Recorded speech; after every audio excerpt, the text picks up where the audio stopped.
Right, so this is basically sharing with you some of the benefits you will be enjoying when you pay for a COS certificate of sponsorship to move to the UK. You probably paid an agent or a company to issue you with certificate of sponsorship and you arrive the UK. What are the benefits? What do you enjoy on this visa status in the UK as a skilled worker? Now, you are most welcome to my channel. My name is Chinyere Ojike. I make videos about lifestyle and share tips on how to settle down fully in the UK without any difficulties and all what have you. Meanwhile, this is my altar where I also preach the good news. Yes, you heard me right. Come on, let's get into this video. Alright, before I go on, disclaimer please. This is to say that every benefit or benefits I will be talking about regarding what you would be enjoying or what you would experience having paid for a COS, or you are about paying for a COS, giving out your money. Somebody somewhere is now trying to borrow from a bank, building society, the group he or she belongs to in any of the African countries, Nigeria, Kenya, Ghana, you're about to borrow money, susu, ajo, just to raise money to come to the UK. There are certain benefits that you will be enjoying, and these are the benefits I will be sharing here. Moreover, I am disclaiming that each of these benefits that I will be talking about here, they are the benefits shared by immigrants who are already on ground in the UK. Those who probably paid for COS to have arrived the UK. I do not know any of these people in person. However, most of their experiences were shared on social media and on Sky News precisely. They talked about how they've been settling down, enjoying their life in the UK. So let's go straight into it. Number one benefit is that you are definitely going to be arriving the UK. Yes, which is your main aim of paying for this COS. You paid because you want to leave your current state or your current location where you are. You want to jump, you have to pay this money. And then the major target to leave, you will definitely arrive the UK on this route. Yes, because you'll be issued a COS that you would use to go apply for your visa, isn't it? Yeah. Secondly, your BRP might be delayed. This is strange. But from a practical experience who has gone through this, somebody moved to the UK on the 30th of June precisely. Sadly, the person just got her BRP towards the end of this August, 2 months plus. And guess what? The person arrived with her family of 5 precisely. And their job is somewhere in Manchester. But guess where she's currently staying? In Scotland, squatting at a family place because she couldn't start her job. You cannot do anything without your BRP. And however, if you have arrived the UK, you are expected to grab your BRP within 10 days of you stepping your foot into this very country. You're expected to go to the nearest post office to go grab your BRP, yours and that of your family, so that you can go do registrations and find blah blah blah address and a whole lot of things you need to do. Because BRP is the biometric resident permit, showing that you have rights to live and work in the UK. But this person has came after 2 months, and currently she's doing training. She has not even started working. This is second benefit I've just shared. Number 3 benefit is this. According to some people that have arrived so far, getting accommodation, especially if you arrived, you are staying in a hotel, you don't have anywhere to go to, you don't have relative in the UK, and you found yourself in a hotel or Airbnb, finding a proper accommodation where you could be paying a house, this is what we are talking about, might be difficult. And remember, if you are staying in an Airbnb, possibly you are paying a night £50. £50 times 7 is about is it 250 or thereabout, or 350? Do the math. That's in a week. And some set of people have been spending this money, £50 in a night, in the last 2 months, staying in an Airbnb. Now the question might be, why is it difficult for someone on a skilled worker visa to find accommodation in the UK currently? Well, the answer is this. I am not talking about the difficulty in finding accommodation that is a general problem in the UK. Your own case is entirely different because you don't have an employment letter yet. You have not started working yet. So it's difficult for a landlord to give you their house without this check, ensuring that you have a place you are working already. It's not about arriving in the UK, but it's about you resuming your work. Now, another point is this. I think point number 4 or benefit number 4. Yes, if you are arrived in the UK through this paid COS, you arrive with your family, your children who are of school age, you might find it difficult. You might, in quotes, getting a school for your children, because in the situation whereby you are staying in a hotel or Airbnb, you cannot enroll your children into any school without a proper address. Yes, take for instance this lady that is currently in Manchester with her family, and her job is somewhere in Scotland. There's no way she could enroll her children into school in Manchester where she'll be working in Scotland. This is like Abuja and Lagos, Kumasi and Accra. I'm just trying to make difference in location.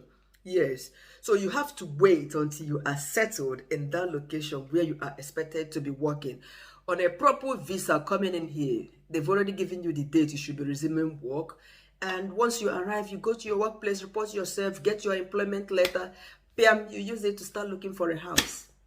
Yes, this very house, we found this while we were still in an Airbnb. Why was it easy for us to find this house? PM, we had to go to my husband's workplace, get an employment letter, open a bank account and all what made. That was how we were able to get this house, because the employment letter shows that you have something that will be giving you money at the end of the month. But whereby you arrived in the UK, you don't have this employment letter. Even with your skilled worker visa, it is difficult. Me as a landlord, if I have a house, I wouldn't give you the house. And you too, you would do the same, because you wouldn't want somebody who would come and be telling you stories all the time. Yes, so this is the situation. And getting a school for your children might be difficult unless you have a relative whom you are squatting at theirs. You might want to, use their address to run all these things like opening a bank account. Yeah, you need an address to do this. And they will also need a check. Some banks, they would require you to have a proof, a letter of employment, or anyway, this is for skilled workers. Let me not talk about admission letter, because we're not talking about students here. Another shocking benefit is that finding a new sponsor to sponsor you on a skilled worker visa in the UK might be a tug of war. I am sorry, but I'll have to say this unapologetically. This has been the situation of so many people online. If you check the videos, the posts, comments, and everywhere, I don't know these people, but these have been their reports. Most of you must have seen this, and you do not blame these people, because when you enter the UK on a skilled worker visa, yes, it is assumed that you've started working already. So why are you looking for another job? If you go to a new sponsor, the sponsor will be looking at you as weary. Whether your head correct at all, you are here on a skill. This is what people are looking for. And this is not to scare you, because luck varies. It is quite difficult even for students who are currently in the UK, who have graduated already. Their dependents are already on ground looking for sponsorship. The other day I was going to work, I met a lady, an Igbo lady precisely. She told me, I know that care home is a mental health care home, so she told me that there are 40 Nigerians, that about 30 of them are looking for COS, that's sponsorship. And she is a dependent to a student, and she has the right to get a sponsorship job, isn't it? He said, but guess what? They only get 5 of them sponsorship. The rest of them, they tell them that they don't have sponsorship for them. The lady that made my hair, she graduated this July. Yes. And she's also looking for sponsorship because she and her family are here. And these are people who have the legit visas to settle down in the UK. Talk more of you who already have a sponsorship. You have COS, 3 years visa, and you want to change another one. My brother, think about it now. If you are an employer and somebody like that comes to you, you will be looking at the person. Have you lost it? Have you drink ogogoro? What people are looking for, you have it, and you're still looking for a new one. And how about a reference from, your current employer where you have not even done one shift. Anyway, some of these employers would definitely be willing to give you references, being that they know that they are the cause of your predicaments. So this is another benefit that is heartbreaking to talk about. A lot of people who have the COS in the UK, they are not finding it easy finding a new sponsor so that they can switch their job. Yes, I don't want to say do not make this mistake. Another benefit is that squatting and inconveniencing people would be your name. That is another benefit you would get. Because you don't have the money, you don't have a job, therefore you don't have the money to pay for accommodation. So you'll be squatting at your relative's place, and certainly you'll be inconveniencing them, and you wouldn't even be happy, satisfied, squatting, knowing your state before now. Yes. And another benefit I want to talk about is feeding. You would automatically become, sorry, I don't want to use the word, it's a strong one. Nobody is a beggar. But then, because those who go to food bank, they are not beggars, yes. But these are what most Nigerians, they don't, ordinarily, we don't like it. We would prefer to go to a food bank where we pay £1 and collect as many things as we would want than asking for anything for free. Apparently, feeding would definitely become an issue. But if you are here as a single individual, you might find it a little bit easier running around, you know, finding solution to your problem. And if you are here on this type of COS and you arrive with your family, maybe your dependents should go look for something doing. Yes, I don't think they would restrict your dependent from finding a job just like you. You know, it depends on how you guys arrive, but if you are staying in an Airbnb, in a hotel, it might be a bit difficult because you need address. When you find a job, they have to do checks, you know, regarding your address and all what have you. But your dependent can still go look for something doing, even if you guys are squatting and staying as somebody. And the final benefits can be opposite or positive, can be positive or negative. The final benefit should be depression and regrets. The quest to go back home, the quest to go back to the job you have given up upon in Nigeria or in your country, any of the country you came from. You might want to go back to your job. Unfortunately, you have quit, resigned, abandoned them, say work as shaggy. Your house, your flat, you have sold it. You have sold your car. You borrowed money to come to the UK. You borrowed money to pay for this COS.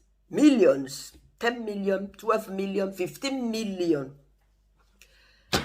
And now you are here, no job. No job, oh. Your sponsor is saying something that you do not understand. Or your sponsor is possibly giving you shift that is maybe 10 hours in a week. You don't understand such a language. You know, regrets, depression, disappointments, sleeplessness would become the person's second name. Anyway, these are sad benefits of moving to the UK on a paid COS. Yes. At the beginning of this video, I am not a pastor or a pastor's wife, but this is also another place I preach. This is my own altar at times. Why am I doing this video? Because even up to today, I still see people, they will come to my inbox, people I don't know. Is it worth it paying for COS to move to the UK? Somebody said I should pay. I have a comment, even in the recent video I made, somebody talked about they asked her to pay 12,000. And this is a wealthy woman doing good for herself in my home country. You know, she's in government work. You come here, you wouldn't like the outcome. Especially if all they promised you, you arrive here, you did not see it. To be honest, not everybody in this category wearing these shoes and this in UK is able to speak up. But now it's biting them badly. They are now talking. This is why they are talking to the media to see if there is any help for them. You know, so don't find yourself in this state. Instead, find a job. Find a job. I will tell you the differences between why some of you are getting 10 hours shift in a week in my next video. Yes. See you again, and thank you for watching. Subscribe to my channel if you like. You can share this video to anybody who is about to pay, who has borrowed money. If somebody has come to you and said, please borrow me 5 million, I want to use it and buy COS. Once I arrive, I will start work on the next week and pay you back. Yeah, you are on a long thing. Bye-bye for now.